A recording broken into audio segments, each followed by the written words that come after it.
I'm James Holder. Welcome to a very special episode of Not For The News here on Pitch World Cup edition. Yes, it's that time again. Quite fortunate enough to be joined by my esteemed colleagues, Curtis Woodhouse and Leon Knight. Fellas, I hope this finds you both well and raring to go. All good. All good. Very good tonight. Very good. All smiles. All smiles. Love that. As we've just seen, England have dismantled Wales 3-0 to book a place in the knockout stages of the World Cup. Exciting times to be an England fan. Let's assess England's win over Wales. I'm going to go straight to Nighty with this one initially. What did you make of the game, mate? Well, as much as, you know, they huff and puff, they're dragons, innit? As much as they huff and puff, they ain't blowing nothing down. They ain't burning nothing up. Yeah? It is what it is. They're nothing special. I love the Welsh, by the way. Don't get it twisted. Yeah? But your national team, nothing special whatsoever. And we did what we had to do. That's how we should be beating sides like that. The Welsh were quite vocal in the lead up to this, building up their players, building up the game, how important it was to get something out of this match. Kind of backfired on them a little bit. Who do you think was the man of the match for England today, Nighty? Who do you think really stood out? I like Rashford, even though he came on. Did he start? Rashford started, didn't it? He's got 2 goals. He's He's got top goal scorer in the World Cup. I've already tweeted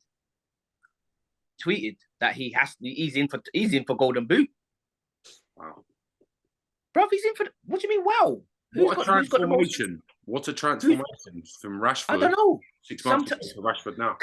Curtis knows. Sometimes it just clicks. Do you know what I mean?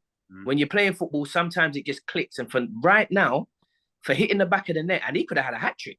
He missed one in the first half, which he should have scored 1-on-1. Yeah, everyone's saying good save by the goalkeeper, but by rights, he's meant to score there. Yeah, so he could have had a hat trick tonight, and he could have been leading the way for the Golden Boot. Nighty, how would you feel if you're Marcus Rashford getting subbed when you got 2 goals? This is bullshit. Yeah, but I'm pissed. But you got to take it as if it was a league game, Curtis. I'm pissed off. It's a World Cup, though, mate. I know, what I mean? But the trick thing in the is, World Cup. You got to think about it as this. Yeah, we're in the knockout stages now. If I get a little nick here, I'm gone. That's the way you've got to look at it. Even though you still be pissed, don't get twisted. You'll be upset that you know.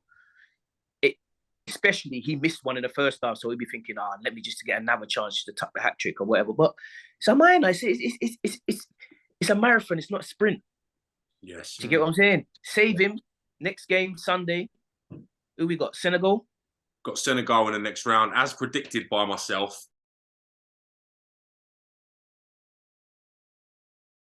Here we go. Shows, so I'm not pointing that out too much. Do you know what I mean? Do you, Curtis, as manager, do you risk Rashford for the rest of the game? No, I'll probably bring him off. There you go. Yeah, I'll bring him off. Makes sense. Do you know what I mean?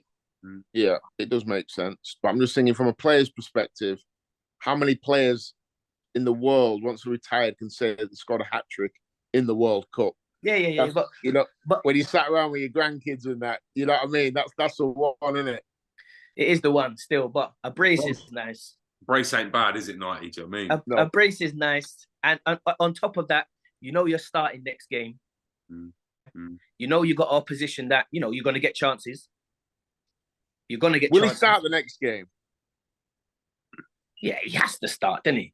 But listen, Gareth does love Sterling. He loves him. Nah, bruv. I know Sterling. And he loves Saka as well. I know he's tucked. Yeah. I know he's tucked. Sterling. I know Saka's tucked too. Yeah. But right now, I'm starting with Saka and Rashford. Okay. What do we make of the changes from the USA game?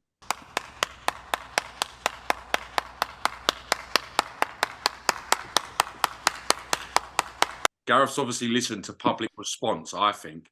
The amount of criticism he got for not including Foden in particular in the second game. What do we make of the transition and changes in the squad that he made? Right calls, wrong calls. Let's break it down a little bit. Curtis Woodhouse, give me your thoughts. I think he's got it spot on. I think a big player that came in tonight was Jordan Henderson. I thought he then freed up Jude Bellingham. I thought Jude Bellingham struggled against USA. I thought positionally he was all over the place when we didn't have the ball. On the ball, he was giving it away. I thought he was poor against USA.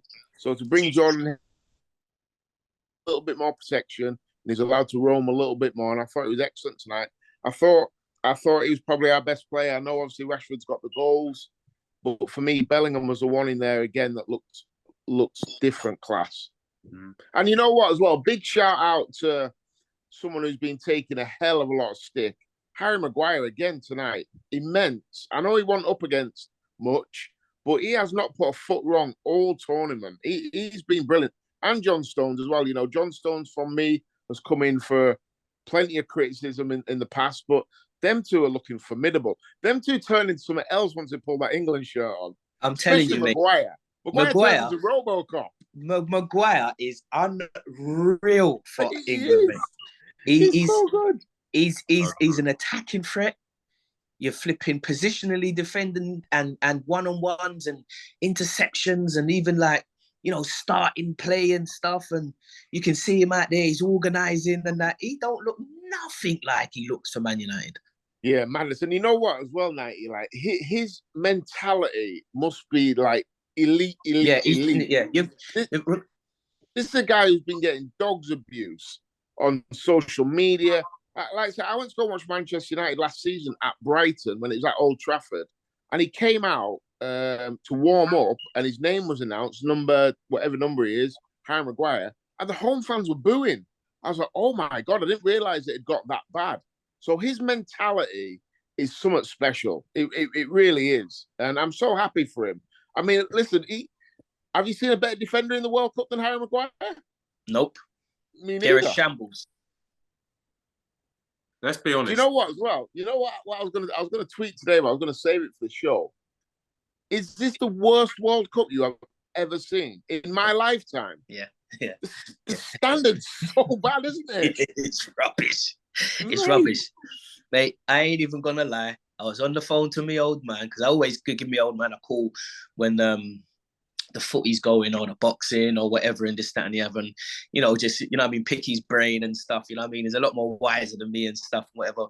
And we was just saying, bruv, this is the worst World Cup ever. My dad said, listen, there's no World Cup that has been as bad as this. Do you do this for a hobby? Fucking annoy people. And he said he's seen a few. And he said it is piss. He said anyone can win it. I tweeted before we even spoke. What game did I tweet? Who played this morning? Did anyone play this morning? Who played this morning?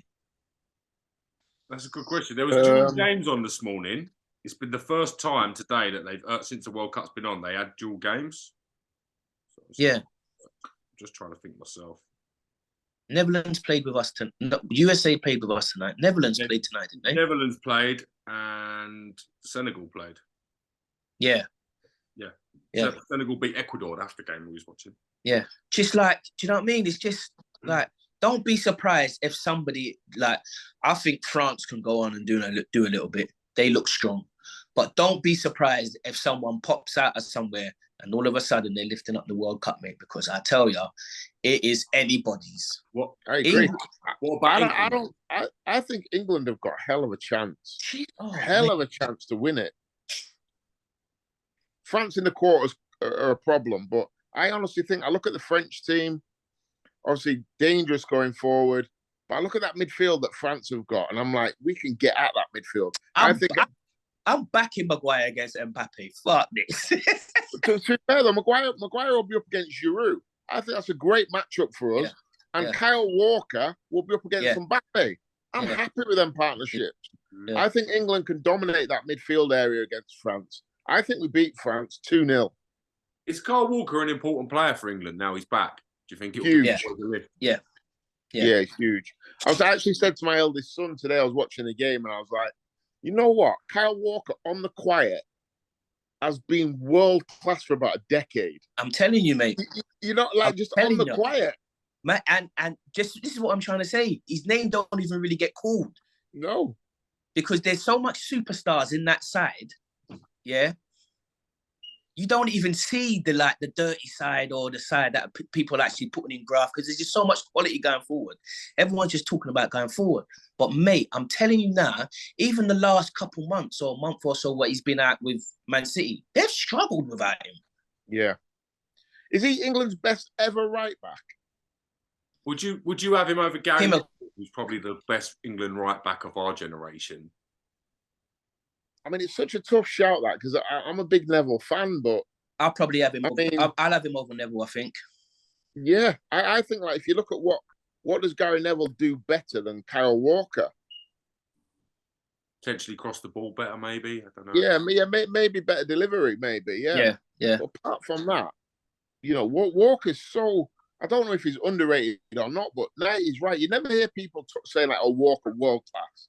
For me, I mean, who would you swap Kyle Walker with at right back in world football? Well, we've probably got three of the best right backs in world football, if we're being brutally honest. So, and he's our best. And he's our best. That's what I was going to say. If he's ahead of the three that we've got, you have to call back like Cafu and all that, and Lilian Thuram and all that for like to be compared.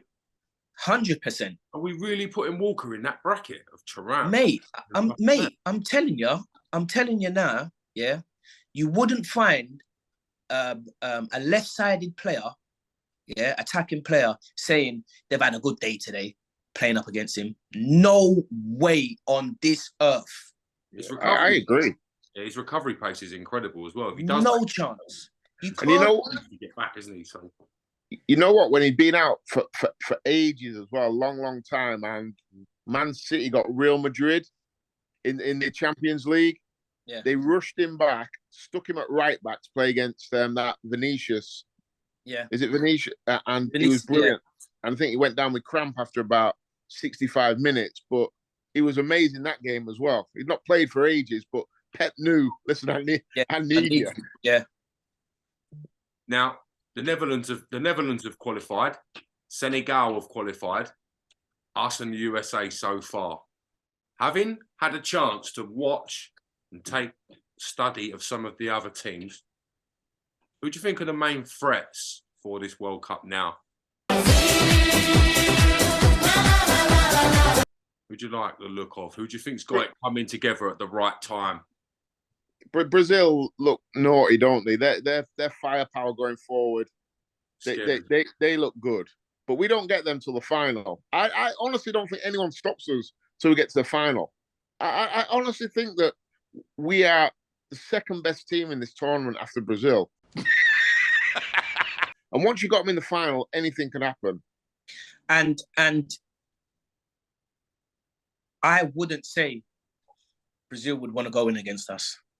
It's not. We play against them players every week. Yeah, we've got to be realistic though, lads. We've beat Iran. Okay. No, USA. But James, we beat Wales, the home nation, who have got probably 3/3 of their team being English. No disrespect to the Welsh. But James, but you know what I'm trying to get at? We're getting carried away again, aren't we? We're doing it. That's what we do, though. That's what we do. No, but hear what I'm trying to say. Yeah. Hear what I'm trying to say. Look at the overall picture. We've seen everybody play now. Twice, if that. Yeah? Majority twice. Or all twice. Yeah? Look into that. And tell me who you see. France and Brazil. That's all I see. Yeah. Spanish have got a thing going on as well, haven't they? Now, we'll tuck the Spanish in. We'll tuck them in. Yeah, Spain is Spain. Spain play, keep ball and this, that, and the other. Spain is Spain. Germany are nowhere near the nations that the team that they've been over the years. Nope. Like I said, I think this is the worst quality of World Cup in my lifetime. I've never known anything this bad. Where you look at, so the first one I remember, I was born in 1980, so I can't really remember the 82. I can't really remember the 82, and I can't really remember 80. one I remember was 1990. Yeah, 1990. There's some teams. You look at the West Germany team in there, the Argentina, England had a ridiculous team. There's some proper teams in that tournament. 94, we had Brazil. Was that when Brazil whipped it up, 94? Yeah, 94 they won that, yeah. Yeah, Brazil were ridiculous. Romario won, Bebeto and all that, yeah. USA 94, they absolutely stole the show. Yeah, they were ridiculous. And you go through the years from there, there's always been... Then you got 98. You got 98, that's France. France probably like, possibly, maybe the best ever team ever. That France 98 team was ridiculous. Then you had the best team ever in 2002. They were unreal, Brazil. Brazil, yeah. That was when they had R9, like, got to get like 11 goals or something ridiculous. Yeah, it's foolishness. So if you go past over the years, there's always been a real standout, like ridiculous 2 or 3 teams. We are nowhere near that standard right now. There is nobody. There's nobody. Qatar, first host nation to lose all 3 games when we were on standard of football. Got all the money and got all the talent, have they? Bless them. What were your thoughts on Qatar? Let's give them a little bit. They need to start paying people to come and live over there and then gain residence, bro. Because right now, it's tense for them. Yeah, that's peak times for them. It's tense for them, bro.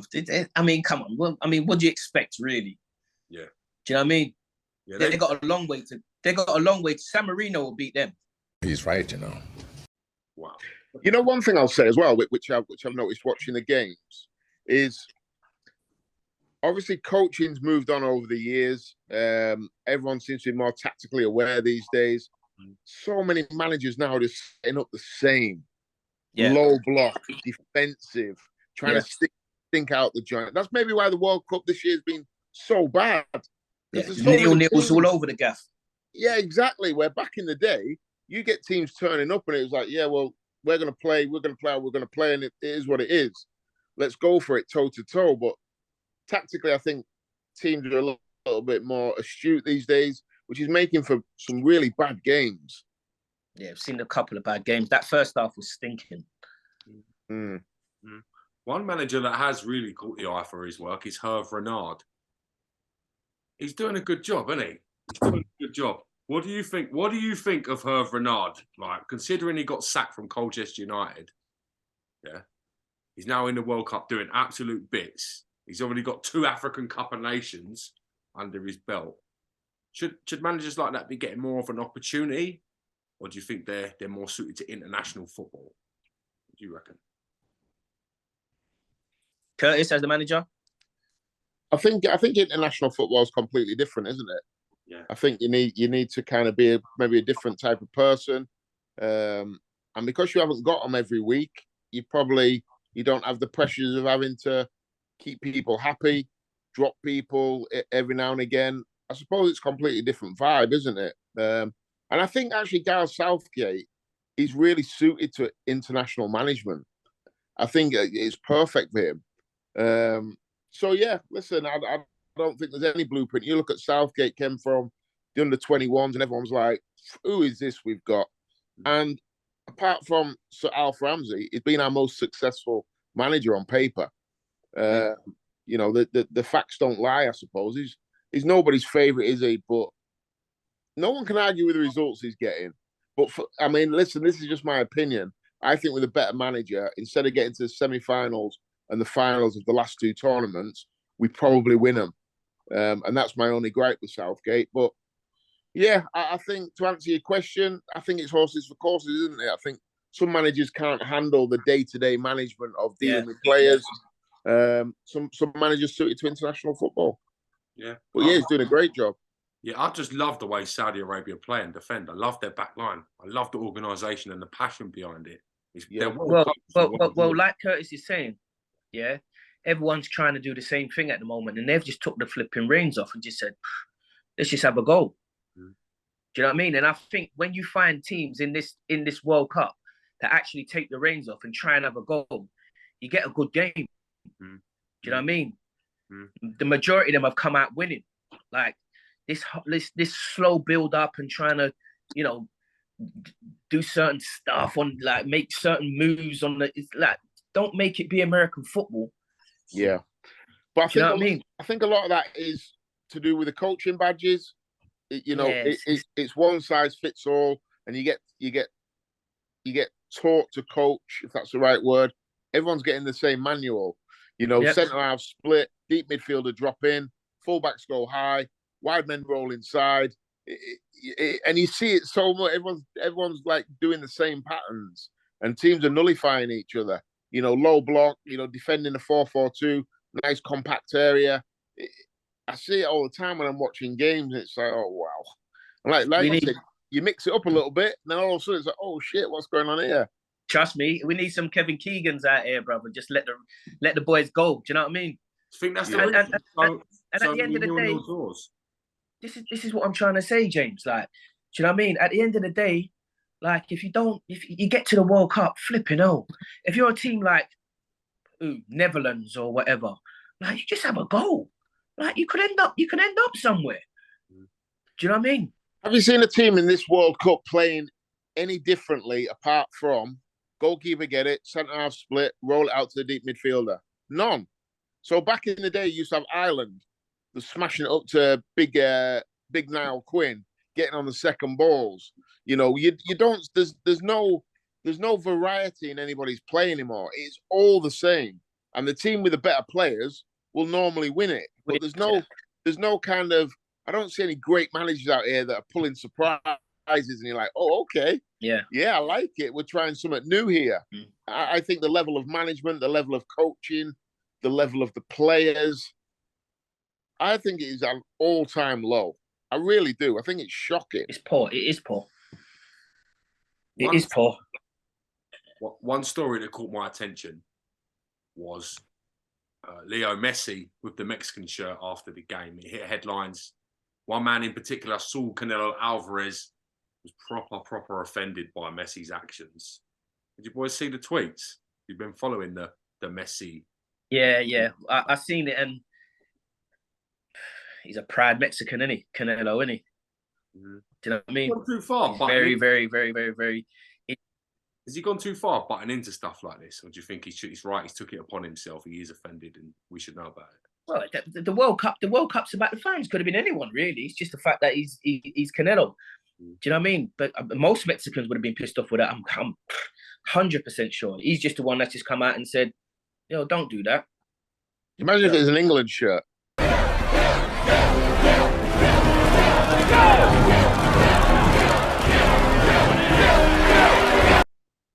They'd be uproar, wouldn't they? Everyone would be jumping on it. So, yeah, I thought it was quite funny.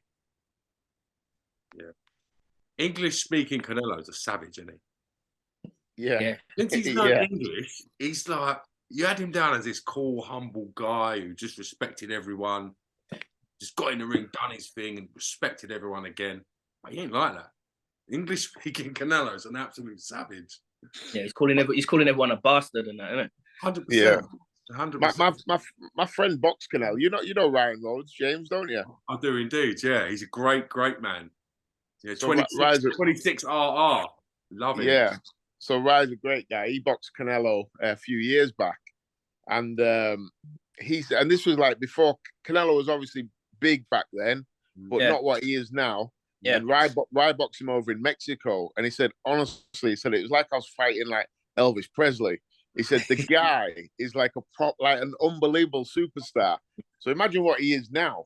The guy's huge over there, isn't he? So if he comes out and says something in the press, everyone jumps on it. He could get someone killed because the Mexicans don't play.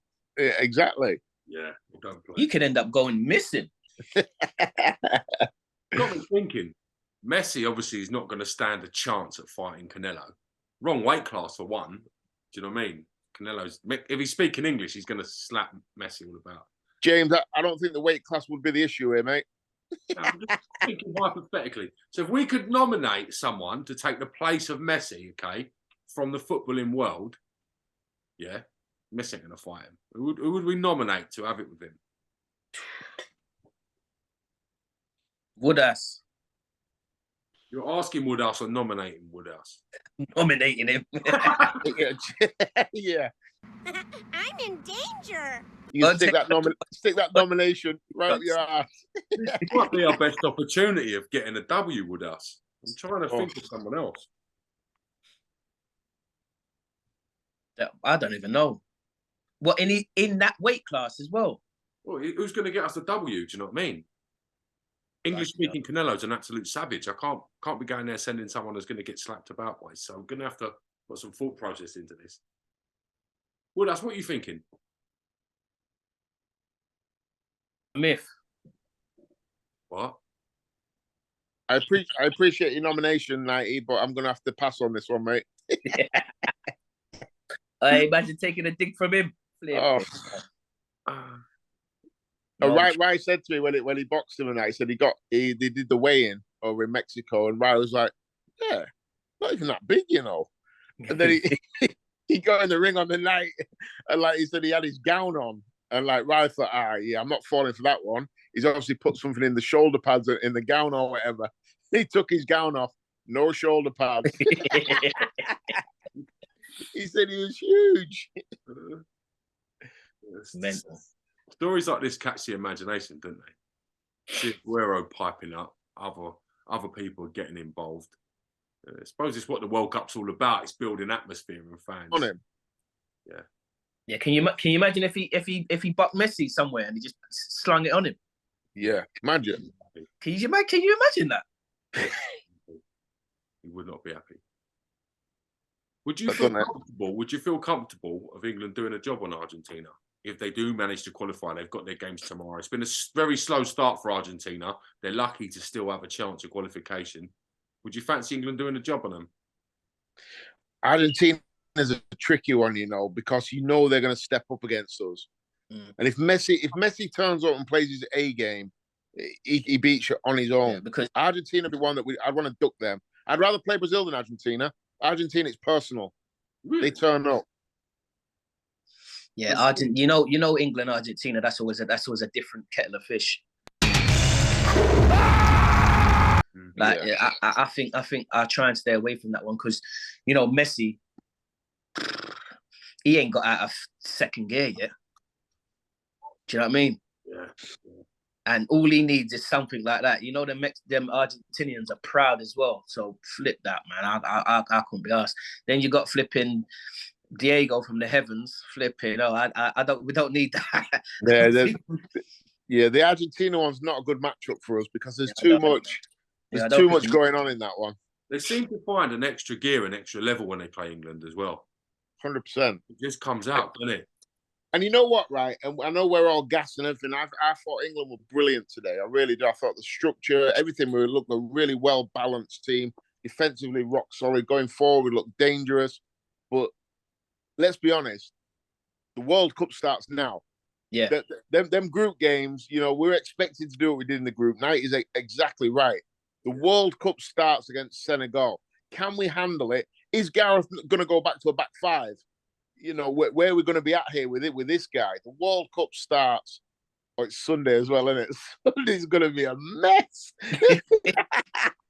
7 o'clock on Sunday. Wow. We're about 25 pints deep. I would expect nothing less, to be honest. Now, we've got Senegal, as we mentioned. Is it a worry for us when we play a so-called lesser team?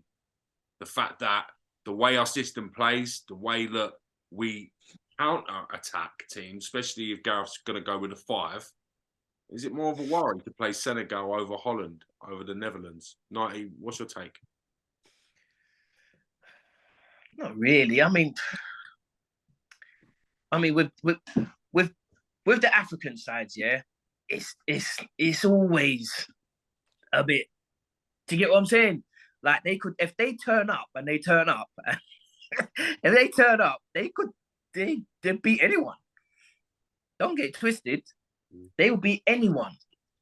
But majority of the time they don't really turn up. It's all flipping all over the gaff, and they usually get picked apart. So hopefully that can happen Sunday. But like I said, it's World Cup. Like I said, the levels of performances and teams, coming together and playing and all that is poor. So like I said, I don't know what can happen. We should beat them, and I think we would beat them. But don't be surprised if we got spun over. Don't be surprised, because that's the kind of World Cup it is. No Sadio Mane for Senegal. Been a huge loss for them through the group stages. They've still managed to find team spirit and get themselves through it. Again, we've got to be looking to really do a job on Senegal, haven't we? I think it's a tough one in Senegal. You don't get no credit for the win, but it's also not an easy game.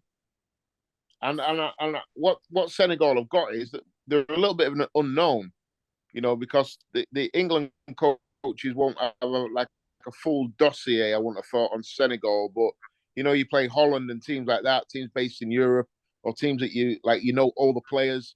All the players in our team won't know all the players in the Senegal team. We play Holland, have bumped into each other in Champions League and this, that, and the other. They all know each other, played at the same clubs. Senegal are a little bit under the radar a little bit. It's a tricky one, is the Senegal game. I fancy us to win. I really do. And if he goes to a back five again and we get beat, he better never come back to England ever. Southgate better stay in Qatar. So we need to stay with the back four. We need to keep playing positive on the front foot, doing what we're doing, and we need to live and die by the sword. But if we play 75, 80% of what we can, Senegal will have no chance against us. We're better than them. Speaking of people that may not leave Qatar, did you see the protester run on with the rainbow flag during the Portugal game? I'm not being funny. What the fuck is going on? I didn't see it, no. No, you got cut on the broadcast. Takes some Jacobs to do that, doesn't it? And a stupid head as well. Yeah. A stupid head. It ain't going to get you, thrown out the stadium and at worst, a ban from the stadium, or at worst, a ban from, football or whatever. You're going to jail. Yeah. I don't know what country he belonged to or where he's come from, that protest geezer. But he's currently sitting down in the jail right now. And it won't be on a seat and sitting down. It will just be on the floor. And it'll just be hot in there. You'll have no water, no fluids, no nothing for a while. And you're just in jail. It stops being funny, innit? Once that cell door slams behind you and you realise, oh, this is the reality of what I've done and where it's got me. I think this World Cup's really annoyed me, to be honest, without going over it again and again and again. The whole protesting thing and all that, it's really annoyed me. I was fed up hearing about it, to be honest. It's just so much hypocrisy about it all. It drives me mad, really. Is that not the world we live in now, where people do petitions and complain and have protests? But you know what? Glue themselves to goalposts and other stuff. Yeah, but you know what? In 1966, when England won the World Cup, it was illegal to be in gay marriage then. Hey, drop the bomb, or put the Emijo one that drops the mic. Do something. But and that's a reality. So I don't know if we're right to compare Qatar to 1966 England. I don't know if that's a right comparison. I get what Brother Woodshak's saying. No, but what do you mean? What do you mean? It's the same thing. Did you see what was going on in the 60s in England with the race riots and all things like that? There was, signs up everywhere: no blacks, no dogs, no Irish. Gay marriage was illegal, all things like that. So, who are we to start saying who's better, who's worse? He's right, Qatari people, from what I've seen, seem very hospitable. You see them outside the stadium handing out food to all the fans. This is not the image of the Qataris that we get portrayed at times, is it? So it's social media and mainstream media. This is what they do. I hope people can actually see as well. Do you know what I mean? I hope people can see and read and look through the lines and see what's going on. No trouble so far that I've seen on the net, or the first fight that breaks out or whatever, that will be on the flipping social media rounds.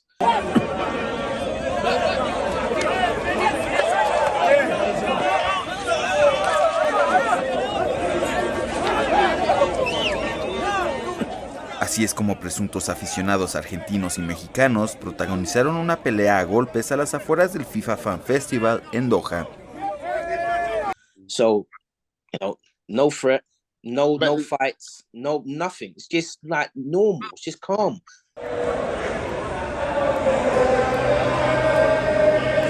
Who's been the outstanding player for you guys at this World Cup?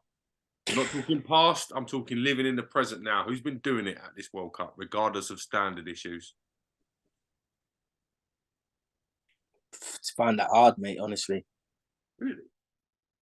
The ones that excited me to watch, I wanted to watch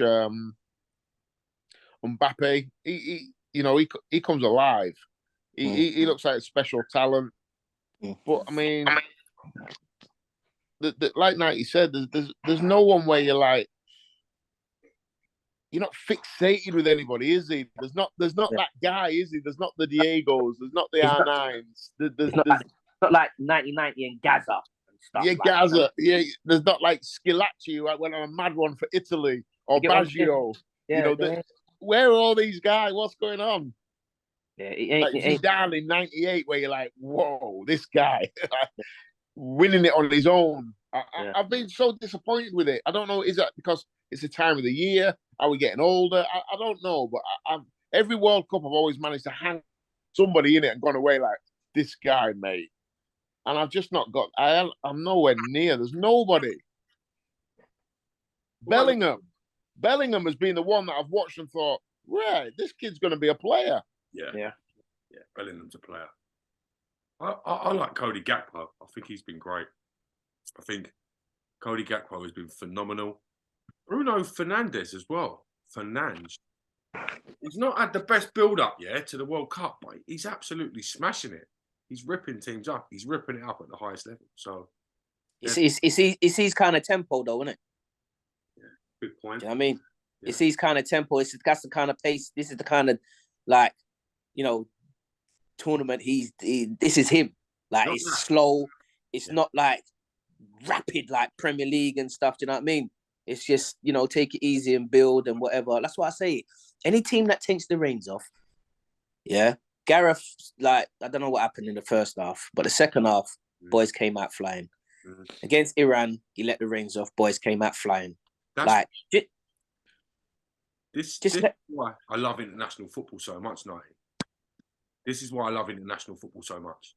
Like Fernandes, for instance, he's not been that great. He's been okay, but when you put him around other Portuguese players of his style of play and his tempo, same as with Richarlison. He's a different Richarlison to what they got at Tottenham, isn't he? Yeah, he is. Yeah, completely. This is why I was disregarding him. Yeah. You know what though? You know what? Like I said a minute ago, this World Cup starts next week. So people like Lionel Messi and them, they can still, if they have a good second round, quarters, semis, finals, no one cares about the group games. So the highlights of this World Cup would be, he started off slow, 100%. Still scored. And then as the knockout, he grew. His badge and this and where the number 10 and it would be mental. But 100%. It starts Sunday, mate. Yeah, 1,000,000%. I want Messi to come alive, and I really want. I would love him. I would love Argentina to win the World Cup. No, God! No, God, please, no! No! No! No! Curtis, do you know the worst thing is? Now, this might come back and bite me in my ass, but I don't think they've got it no more. Really? Like that. Not like the Messi we've seen in the Champions League final against Man U and stuff like that. He ain't got that. He's still got nice feet and stuff, but you ain't going to see him tearing past someone, leaving them their face in the floor, like he was. You know what I mean? Yeah. He was crazy. I'll tell you what else I watched today on Twitter as well, and you watched it, I was like, oh my God. Someone put the highlights on of Argentina playing, I think it was in '86, the semi-finals against Belgium. Maradona, mate, he was on it was like a 2-minute 20 clip of his highlights in that game. he scored like an unbelievable goal. He was just dribbling past it. It was embarrassing. I was like, wow, this guy. About the World Cups, like from way back, you've got these people that you remember. You know, you look at, I think of the Cameroon team in the 90s that beat Argentina in the opening game. You know, Roger Miller, and I just don't see it. No one's emerging out of this one and making me like, I'm not there with it. So we're still holding on to like Messi's and Ronaldo's and yeah. Do you know what I mean? I know what you mean. Let's take a minute to big up Ghana as well. Ghana. The Ghana flag's been flying high. I've seen a lot of the Ghanaians out enjoying this World Cup. I've got an edit. His goal. I've got an edit. I've got an edit that he needs to put in here. I'm going to send him a voice note of my nephew because obviously he's half Ghanaian. Yeah. And obviously flipping out. He said, oh, yeah. Yeah, I'm going to send it to you in the group in a minute, yeah, after this. He's going mad. The goat has been sacrificed. The goat has been sacrificed. Just want to apologize for any inappropriate memes that may pop up in the next 2 seconds. Listen, he said the goat has been sacrificed, bro. Don't let us meet you. That's what he said. Don't let us meet you. Like he ain't sitting in London right now. Like, why are the Ghanaians like this, bro? Why are the Ghanaians like this? They are all like it. All day. Yeah.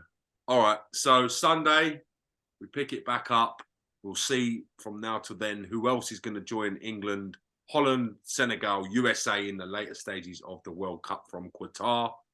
Hopefully we'll have some more stacks, facts and fun stories from all the goings on at the World Cup. I just want to thank 90, Mr. Curtis Woodhouse, BEM for their time today. It's always a great pleasure.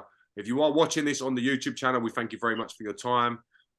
Please download our free app for competitions, giveaways, fan shows, tickets, banter, all the usual stuff. If you're watching this on the YouTube as well, check out the Spotify for the grown-up version of us ranting and talking. Always a pleasure, gentlemen. I'll see you on Sunday for the next installment of Not For The News.